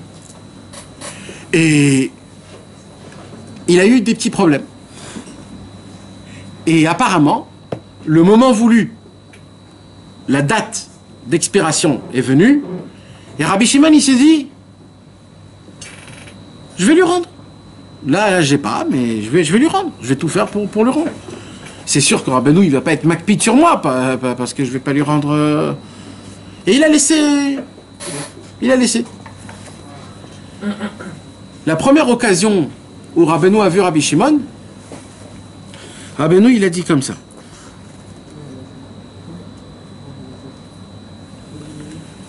Je veux te renvoyer. Et il est parti. Quand Rabbi Shimon a entendu cette parole, il a tout de suite compris qu'est-ce qui va se passer. Je veux te renvoyer. Quand Rabbeinu il dit une parole, c'est pas juste une parole. Le délai. Le délai. Ouais, mais c'est quand même. Non, mais c'est qu'il y a une raison. C'est sûr que. Mais qu'est-ce que tu crois? Rabbeinu, à l'âge de 20 ans, il a tué tout son Yetzerara de la Tavat Mamon, Tavat Niouf, Tavat Achila. Je crois que Rabbeinu, il avait besoin de l'argent. Rabbeinu, il dormait, et avant de dormir, il donnait tout son argent. Il restait avec plus rien. Il n'avait aucun ignan, Rabbeinu, avec l'argent. Pour l'instant. Alors, tu verras. Non, à la fin de l'histoire, on comprendra. C'est bizarre que lui, Rabbi Shimon, il sait qu'il ne doit pas faire le malin avec Rabbeinu. C'est pas le malin, il faut que tu comprennes. Oui, tu t'empruntes de l'oseille, t'as dit qu'il est sur de là, mais en plus, tu ne le rends pas dans le délai. Alors que t'es son chamage, frérot, il y a un truc qui va pas dans cette histoire. Apparemment, hein. Apparemment, tu sais ce qui se passe? Je vais te dire quelque chose. Rabbeinu est... que Rabbeinu a qui emprunté. C'est vrai que nous, aujourd'hui, on ne comprend pas ça. Mais Rabbeinu était tellement gentil que Rabbeinu, il te laissait sentir que je suis ton ami. Tu comprends? Tu peux. Qu'il y a de l'intimité. Ouais, tu peux me demander. Parce que Rabbi Shimon, c'était... C'est pour ça que j'ai dit avant que Rabbi Shimon, Rabbeinu, il a dit sur Rabbi Shimon qu'il n'a pas de faute. C'est pour que tu comprennes. On parle d'une histoire qu'on ne comprend pas. Et Rabbeinu, il est venu, il a regardé, il lui a dit 3 mots. Il a dit, je vais te renvoyer. Je vais te faire. Ouais, à l'avenir alors. Anirotse les shalchecha. Je veux te libérer. Et là, mes amis, qu'est-ce qui s'est passé? Tu l'as mal compris, Rabbi Shimon. Alors, non. Tu vas voir. De la forme. Non. Alors, mes amis, là, Rabbi Nathan, dans la Sira du Sichot Haran, il dit, il y a eu une histoire, mais je la connais pas, cette histoire. Comme ça, il dit. Je la connais pas, cette histoire. Ouais. Je suis pas baki. Je suis pas un expert dans cette histoire. Je connais pas les détails de cette histoire. Il dit Rabbi Nathan, mais ce qui s'est passé, c'est que Rabbi Shimon a dû partir habiter à Moscou. Au début, il est parti pour un tout petit business, pour une toute petite chose à arranger, toute petite chose. C'était un voyage de 2 jours. Les choses ont fait qu'il n'a pas pu repartir. qu'il est resté 3 ans et demi. Et un jour, Rabbeinu, il a dit, Ouais, c'est Rabbeinu qui a dit qu'il a. j'ai pitié de lui. Et ce jour-là même, Il est revenu. il est revenu. Mais il lui avait pas dit tu vas devoir partir, machin. Non. Non. Il a juste dit, Ani rotse le shalchecha. Ça, c'est que tout jeune. Ouais, d'accord, ouais, c'est ça. Alors Oh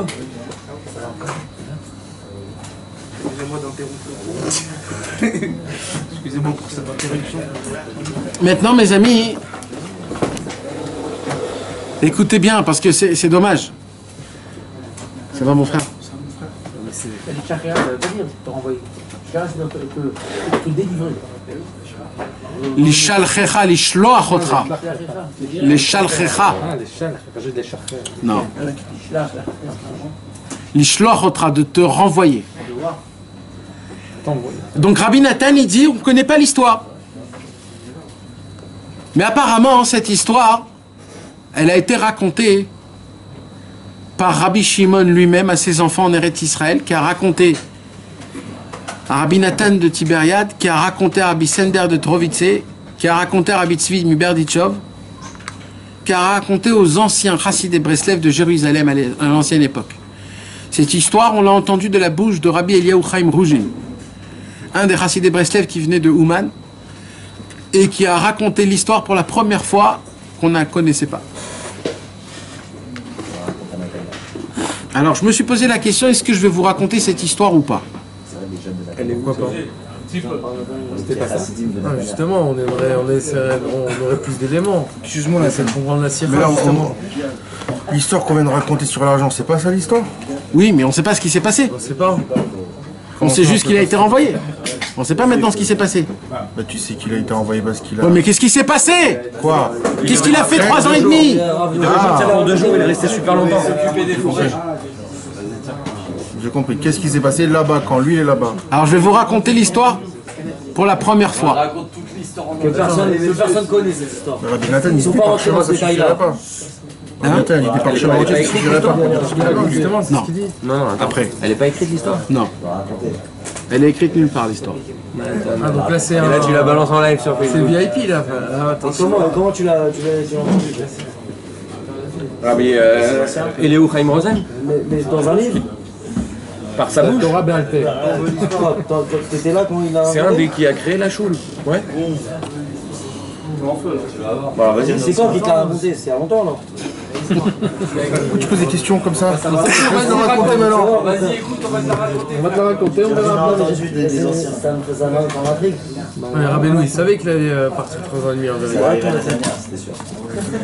Il savait ce que t'allais faire. Dans le contexte. Rabbi Shimon, Rabbi Shimon a dû partir de sa ville, là où il habitait, proche de Rabbeinu Akadosh à Medvedivke. Et à cause du problème de l'argent, à cause du problème qu'il n'avait pas l'argent, il avait une seule possibilité de pouvoir avancer dans cette dette, qu'en vendant une certaine chose dans un endroit quelque part loin de l'endroit là où il habitait, où là-bas, ça vaut cher. Et on lui a appris qu'à Moscou, il y avait là-bas un homme qui était très très très riche, qui était un patron de plusieurs forêts. À l'époque, la forêt, c'était un très grand business. C'était tout le business d'à l'époque, le bois. Et apparemment, cet homme-là, qui était maître de plusieurs hectares de forêt, il avait besoin de cette chose-là. Alors il s'est dit, je vais voyager là-bas. Maintenant, il faut que vous compreniez quelque chose. Dans cet endroit là-bas, il y avait une loi qu'un juif n'a pas le droit de dormir dans cette ville. Dans cette ville-là, c'était une ville où on permettait aux juifs de venir la journée faire du business, mais il y avait une heure spéciale, dès que la tombée de la nuit elle tombe, tous les juifs sont obligés de sortir, un couvre-feu, et les juifs n'ont pas le droit ni d'y habiter, ni d'y dormir, ni de rien. Non, c'était une loi toute simple. Et maintenant là-bas c'était très grave, ça veut dire c'était une loi qu'il fallait respecter. Et c'était un endroit qui était connu, que les juifs ne jouaient pas avec ça. Maintenant, Rabbi Shimon, lui, c'est pas ça.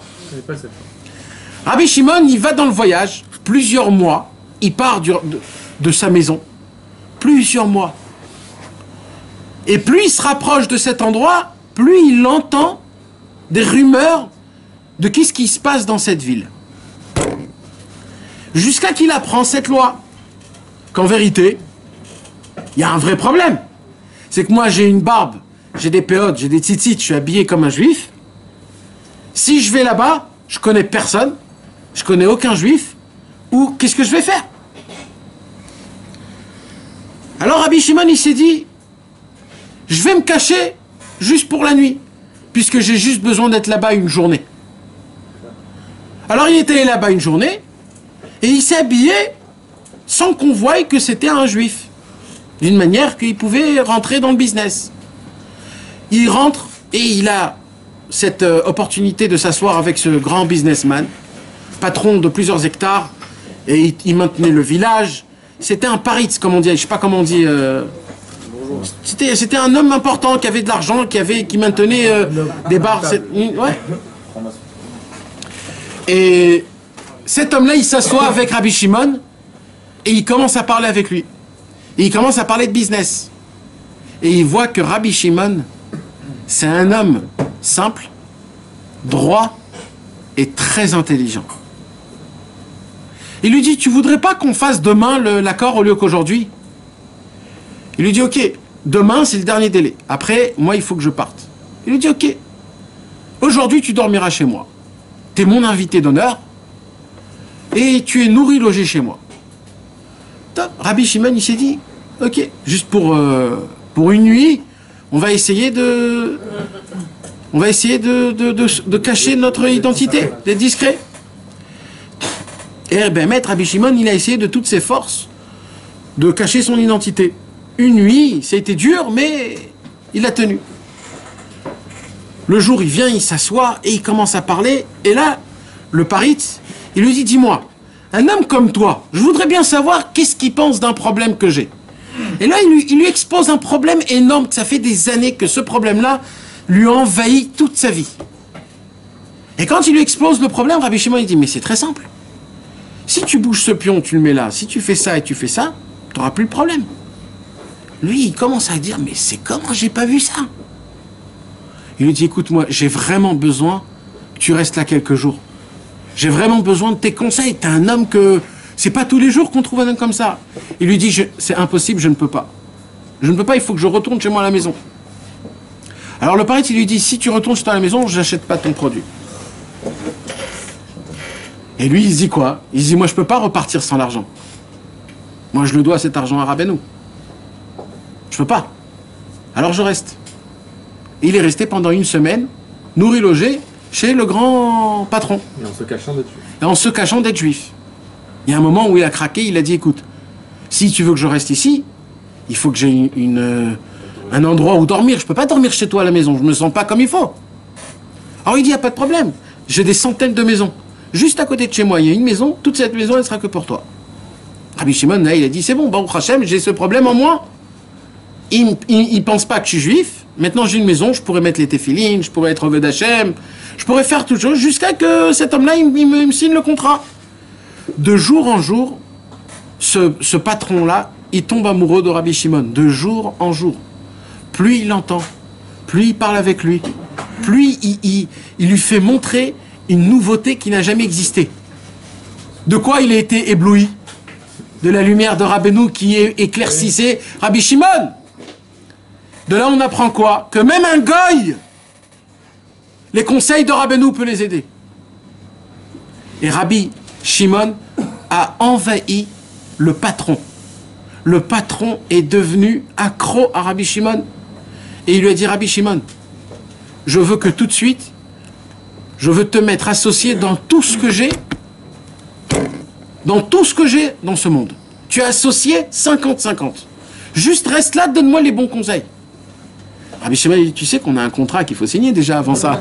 Il lui dit, t'inquiète pas, je sais que si je signe le contrat, je te revois plus. Alors reste un peu de temps et Bezrat Hashem. Et Rabbi Shimon, il est mené par un bateau. Mais Rabbi Shimon, c'est Rabbi Shimon.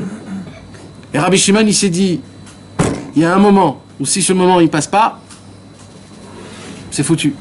Moi, je retourne chez moi à la maison. Quand le Yetzer Hara, il a vu comment Rabbi Shimon, il était fermé en lui, le Yetzer Hara a mis la deuxième. Le patron avait une fille d'une beauté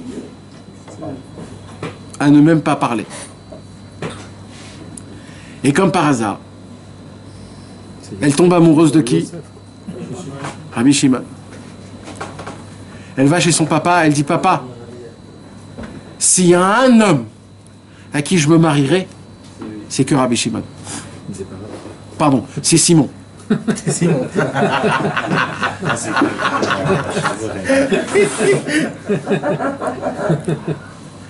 Son papa, il a dit: tu sais quoi, ma chérie, j'ai jamais pensé à ça, mais maintenant que tu me le dis, c'est la plus grande idée que tu as pu dire dans ta vie.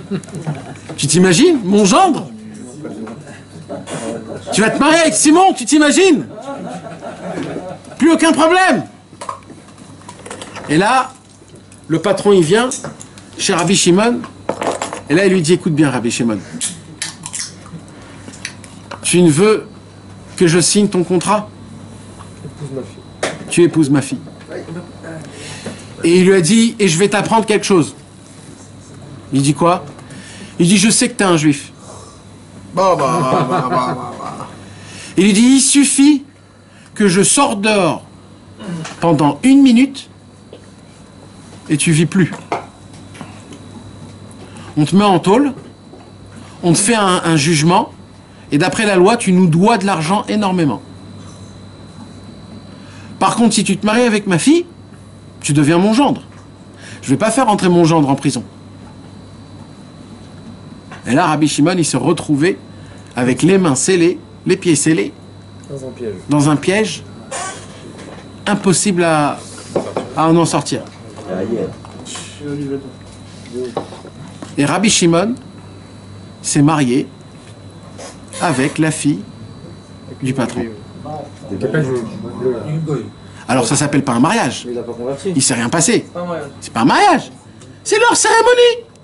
Rabbi Shimon, il a dit, c'est de Chas Shalom. Attends, on parle du mariage là. Attends. Alors il y a eu leur cérémonie de 2 francs 50 avec leur truc. Vous pouvez truc. Ouais. Vous pouvez rien du tout. Voilà, vous pouvez rien du tout. Et ils se sont mariés.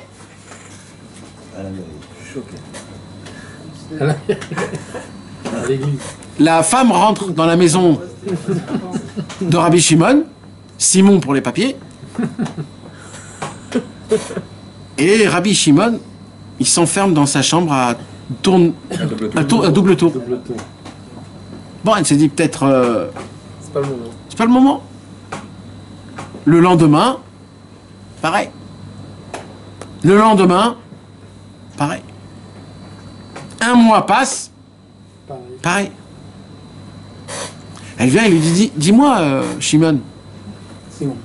Non, parce que là, elle commence à capter qu'il y a un problème. Donc là, elle lui dit: peut-être que tu t'appelles Shimon, en fait.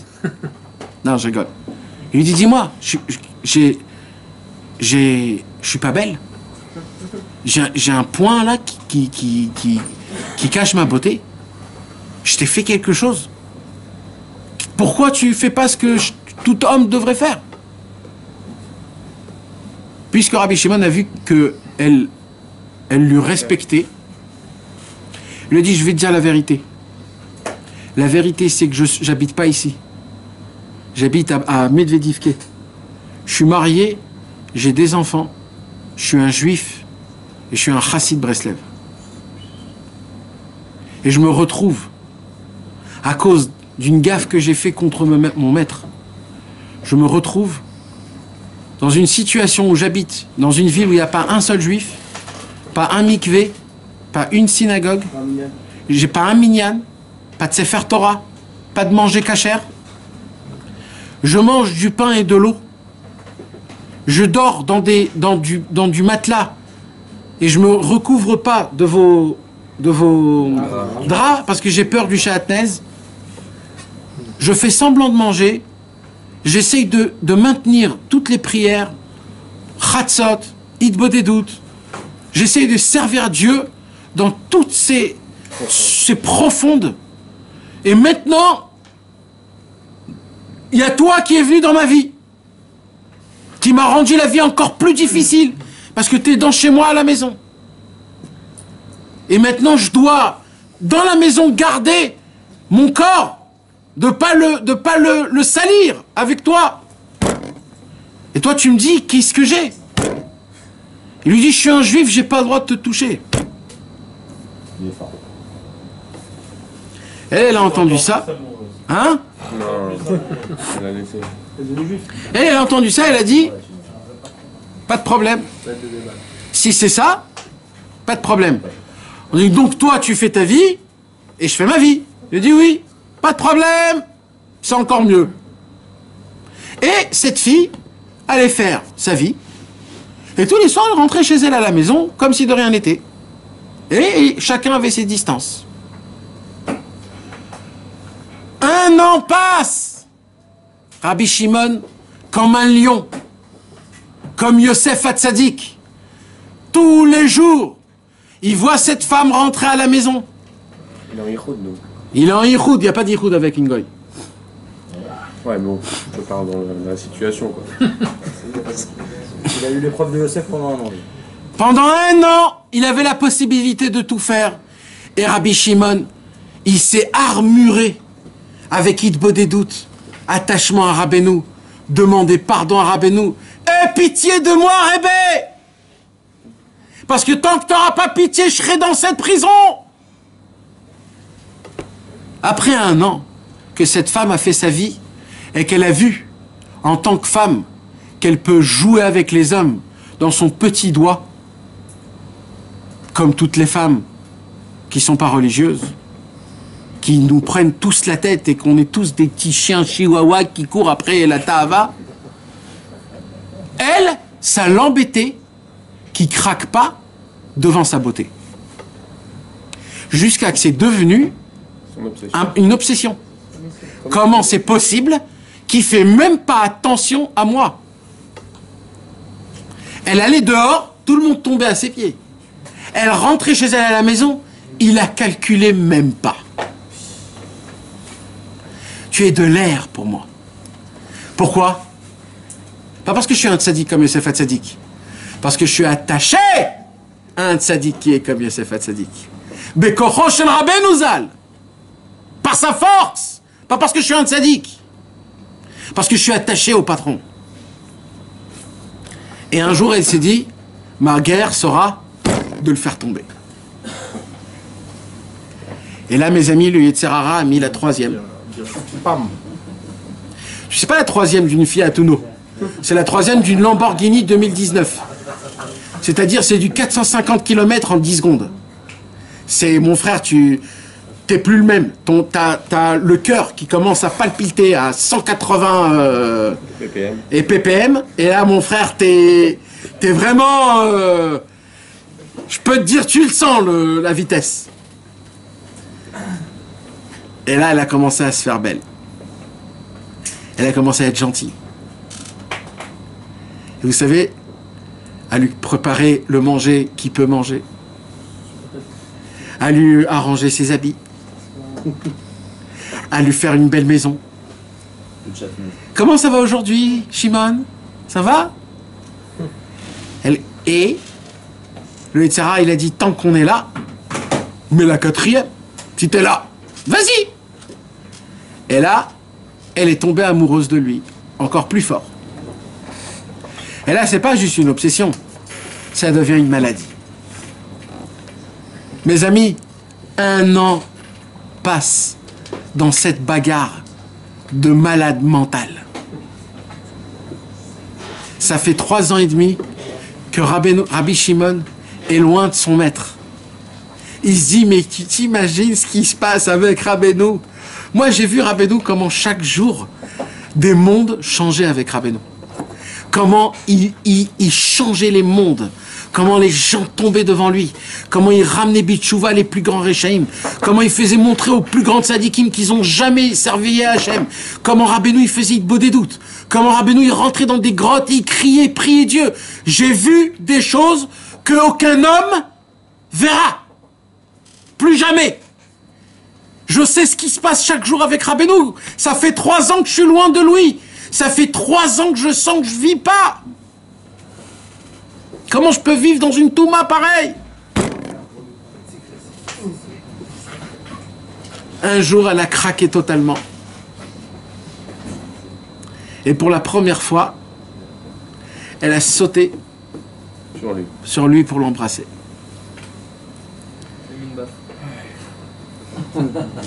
La balayette. Coup de coude dans le nez. Et le pire de tout ça, c'est qu'elle a attrapé fort.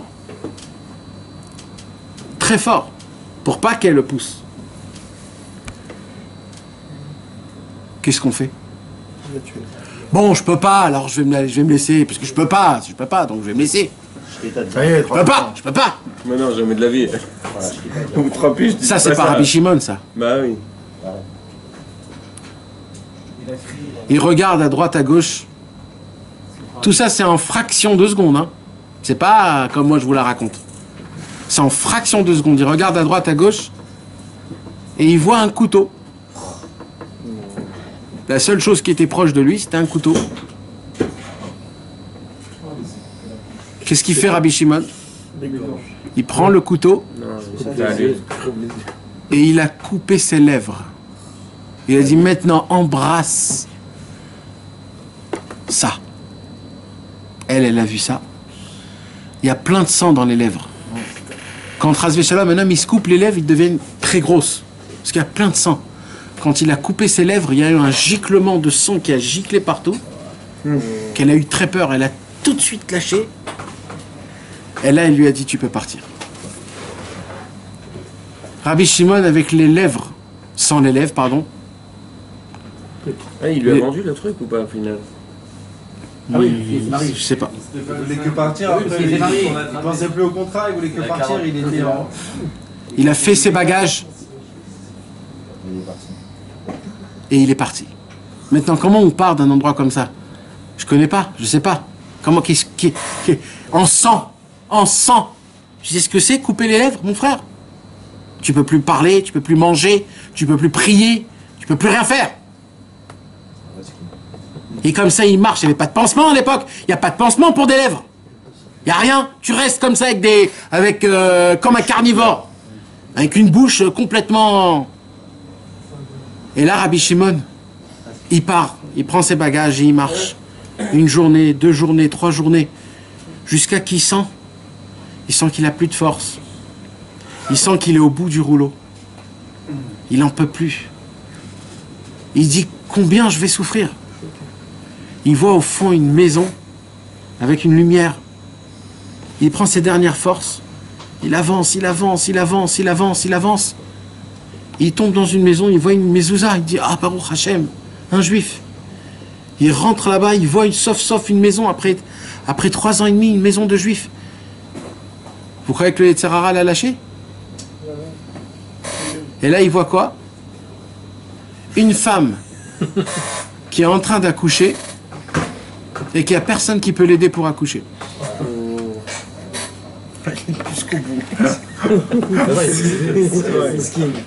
Ah, après, il est chamache de Rabbeinu dans le ciel, tu vois, donc il a tout payé là, tu vois. Il court en effet, Nahon. Mais pourquoi? Encore Ça y est, j'ai payé tout ce qu'il faut. Non mais pourquoi je dois faire ça? Pourquoi? Pourquoi? Pourquoi j'ai attendu 3 ans et demi pour ça? Pourquoi? Ah ouais, t'es que la grâce. Tu sais, au lieu qu'elle te serve un petit thé et tout, genre tu fais un accouchement. Rabbi Shimon est là. Il est obligé, il n'y a personne. Il pose ses bagages et il s'occupe. Ça se peut que c'est la première fois de sa vie que... C'est sûr, hein, de toute façon. Et il a fait faire accoucher. Dès qu'elle accouche, son mari rentre. Oh, elle a accouché, oh là là, t'es Eliyahu c'est toi Eliyahu, tu es Eliyahu. Et là, Rabbi Shimon, il a craqué et il a dit Daï. Au moment où Rabbi Shimon, il a dit Daï, Rabbeinu, à 600 km, il a dit Rachmanout al Rabbi Shimon. Miséricorde à mon élève Rabbi Shimon. Il y a eu à ce moment-là directement une kirkara, une calèche qui est venue, qui lui a proposé d'arriver à Medvedivke. Il arrive à Medvedivke, la première chose qu'il veut c'est quoi? Le Rebbe. Il n'a pas vu sa femme, il n'a pas vu ses enfants, ça fait 3 ans et demi. La première chose c'est quoi? C'est le Rebbe. Mais comme le Yetzer Hara, il dort jamais. Alors Rabbeinu a déjà déménagé à Breslev. Medvedivke, Breslev, 200 km. En calèche, 2 jours. Il reste des Chassidés Breslev? Personne, ils sont tous partis avec Rabbeinu. Mais c'est quand que je vais voir mon Rebbe? C'est quand que je vais voir mon Rebbe? Et là Rabbeinu, il dit, c'est pas maintenant que je vais me... Plus le Yetzer Hara, il va me tenter, Shimon, tu veux dire? plus moi je vais avancer. Et Rabbi Shimon, il a foncé chez Rabbeinu à Kadosh. Et au moment où Rabbeinu, au moment où Rabbi Shimon a mis son premier pas dans la porte de Rabbeinu, Rabbeinu lui a dit ce qu'on va étudier ce soir. Sauf si on doit partir, Moshe. Allez mes amis. C'est sérieux? Je sais pas. Il attend, Moshe. Mais non, mais on va te garder 3 ans et demi là. Paye le taxi. Alors, pour ça, mes amis, j'ai besoin de vous.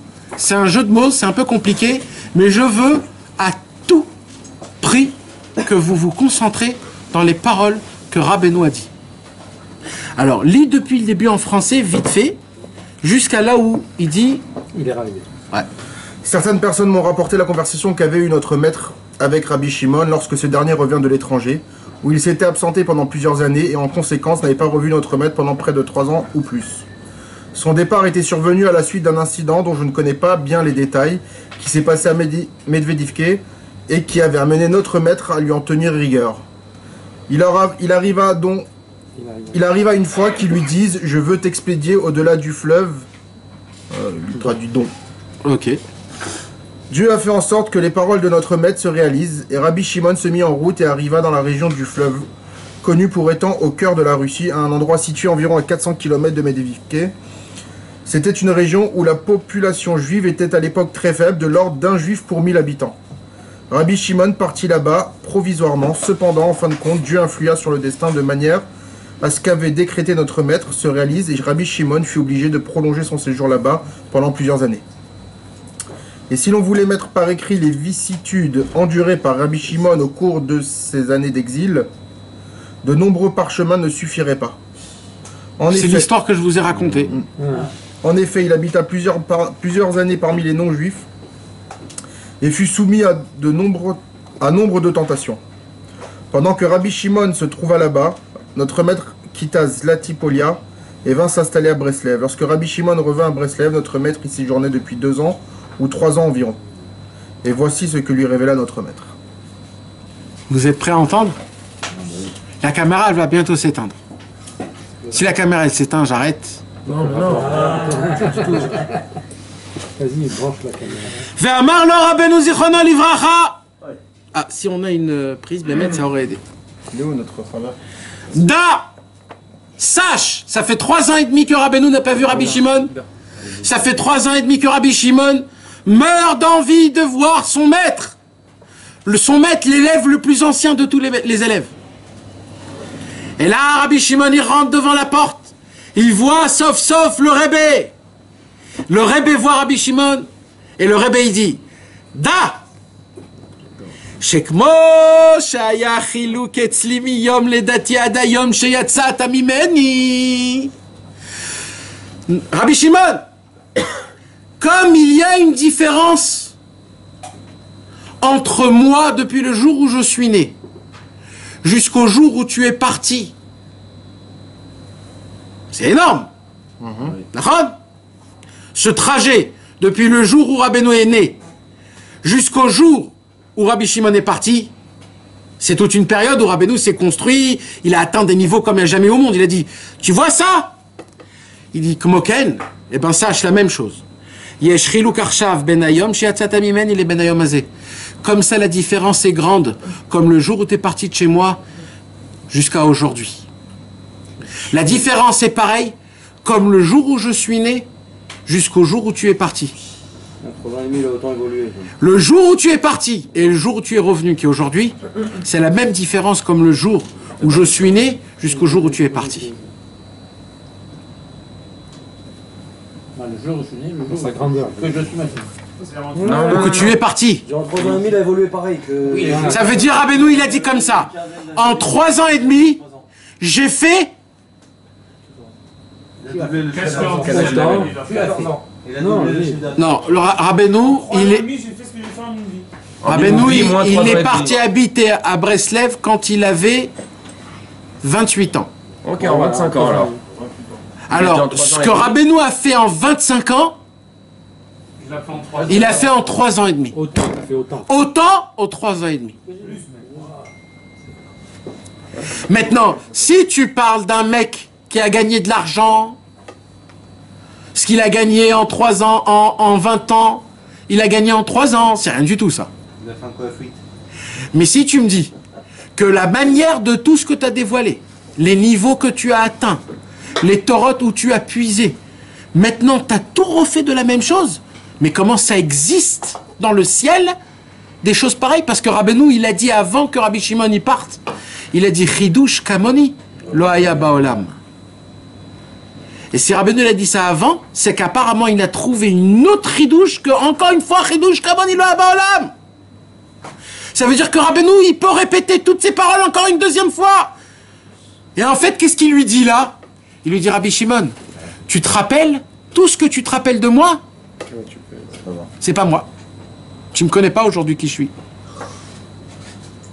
C'est ça qu'il lui dit en fait. Tu t'attends à voir un ami ancien, ton maître, bah tu me connais pas. J'ai tellement évolué que je suis totalement un autre homme.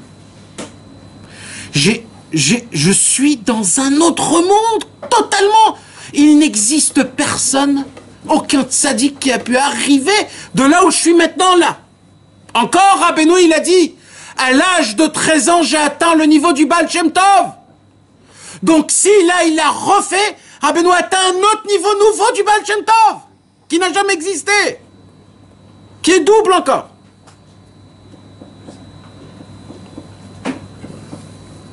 En plus, il précise qu'il avait déjà été en Israël avant qu'il parte... Keloma. Et là, Rabbi Nathan, il dit, pour pas que vous trompez, je vais expliquer les paroles de Rabbeinu. Kolkar, Allah, mi madrega, les madrega, Rabbeinu a tellement monté de niveau en niveau. Ou Misham Lalan, et quand tu vois, imagine-toi où il a atteint le niveau le plus haut, imagine-toi. Il dit Rabbi Nathan, imaginez-vous qu'il a atteint le niveau le plus haut. Et bien là-bas, il a encore monté. Même là-bas, il a encore monté. Et quand vous arrivez, le maximum où ça n'existe pas dans votre cerveau, encore le niveau où il a atteint un niveau tellement le plus haut possible.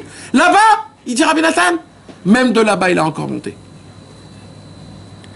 Kolkar, tellement Rabbeinu a monté, la différence qu'il y a entre depuis le jour où il est parti et le jour qu'il est revenu, comme depuis le jour où il est né et le jour qu'il est parti.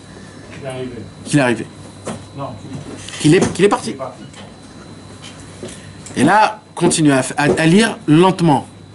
Reprends ce que j'ai dit.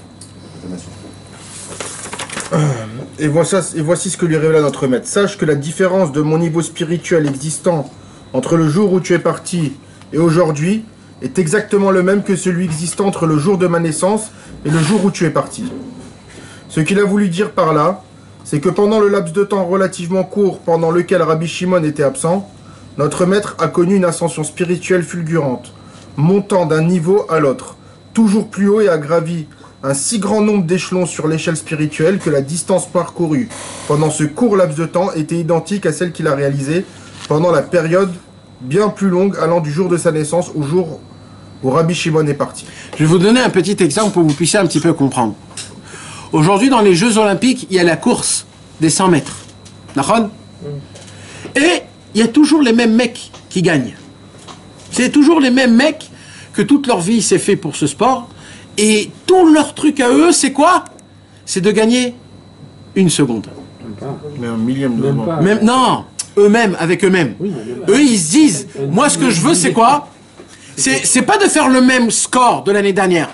C'est que je puisse avancer d'1 millième de seconde. Ça veut dire, le monsieur, il arrive à faire les 100 mètres en, on va dire, en 20 secondes. Alors, on va dire en 10 secondes, d'accord? Ils arrivent à le faire en 10 secondes, les 100 mètres. Alors, je voudrais le faire en 9,99 secondes. Rabbeinu, il dit, je le fais en 5 secondes. C'est-à-dire le double, il sait. Non, 2 secondes. En 2 secondes. Bah, si c'est x8, c'est genre. Divisé par 8. Divisé par 8. C'est 2 secondes. Non, même pas. Non, même pas. Même pas. Même pas. Une seconde et demie. Ça veut dire maintenant, il dit maintenant je fais le parcours en 1 seconde et demie. C'est possible ça, mes amis? Eh bien, je vais vous dire quelque chose. Spirituellement, ce qu'il dit Rabbeinu, c'est pas possible. C'est ça. C'est pas possible, mais il a fait quand même. Mais vous croyez que Rabbeinu, il s'arrêtait là?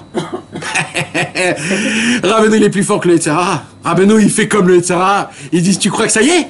J'ai battu le record du monde. Mais à Shamit Barach, c'est Ensof. Alors ça continue.